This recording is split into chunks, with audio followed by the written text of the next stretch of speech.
So right now in India, there's this massive, furious debate raging, and it's centered on one of the oldest mountain ranges on the entire planet. What's crazy is that it all boils down to a single, super controversial number, a number that could literally decide the fate of this ancient landmark. All right, let's get into it. It almost sounds like the start of a riddle, right? What makes a hill a hill? But believe it or not, that simple question is at the very core of this enormous legal and environmental fight. And, how you answer that question? Well, that's what determines if a vital ecosystem gets protected or if it just gets paved over. And that official answer? 100 meters. That's it. In November of 2025, India's Supreme Court basically said, okay, here's the rule. Acting on a proposal from the Environment Ministry, they declared that for something to be legally considered a hill in the Aravali Range, it has to be at least 100 meters high from the ground around it. It was, an attempt to use one simple number to try and solve a really, really complex problem. But here's the thing. This seemingly simple solution comes with a truly shocking potential consequence. Environmental scientists and activists immediately sounded the alarm. They started warning that this brand new definition could literally just vanish almost the entire Aravali ecosystem right off the maps, and more importantly, right out of legal protection. Okay, so to really get our heads around this, we've got to look at the rule itself and the official thinking behind it. Why would you draw such a stark, black and white line in the first place? So the new legal definition is pretty specific. It has two parts. First, like we said, a hill's got to be at least 100 meters high. Simple enough.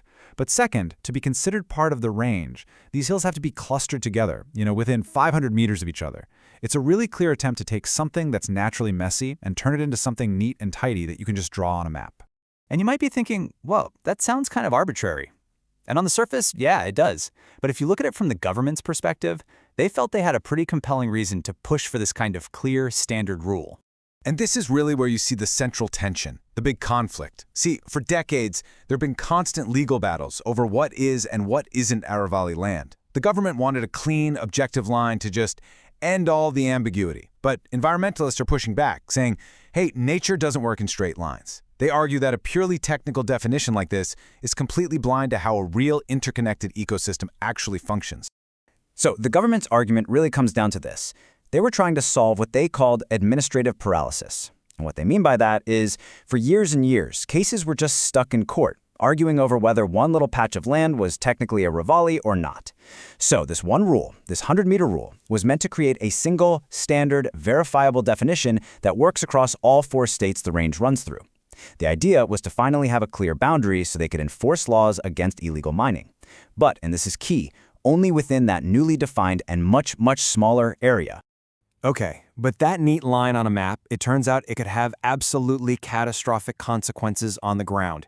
And this, right here, is where the whole story takes a really dramatic turn. 90%. Just let that number sink in for a second. 90%.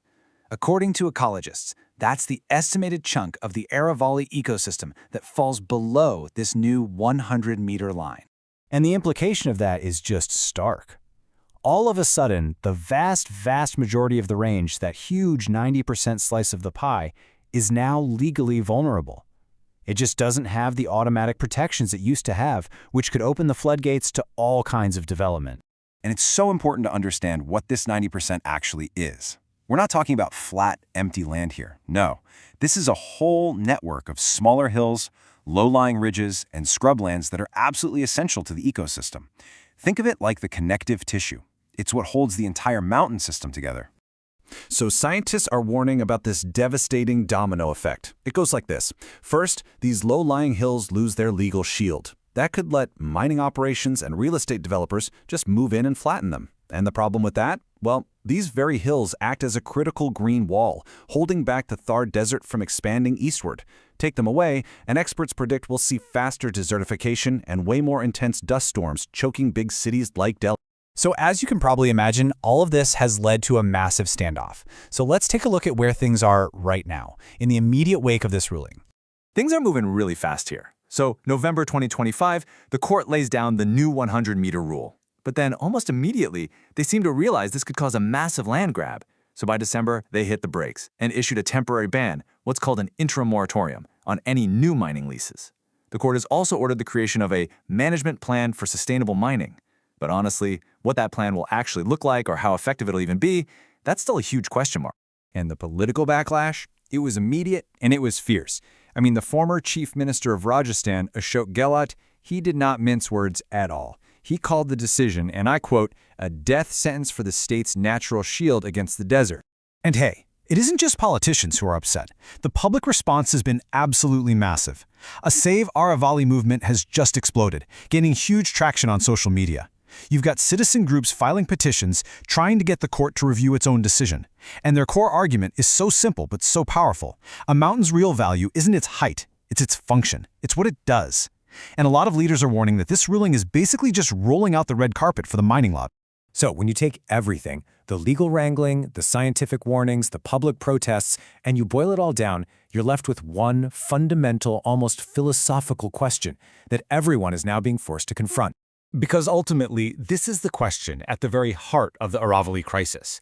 How do we measure the value of a mountain? Is it just a statistic on a map measured in meters? Or is it a living, breathing system defined by its function, its role as a shield against the desert, a sponge for precious water, and a home for countless species? The answer that India chooses here, well, that's an answer that's going to be written on the landscape for centuries to come.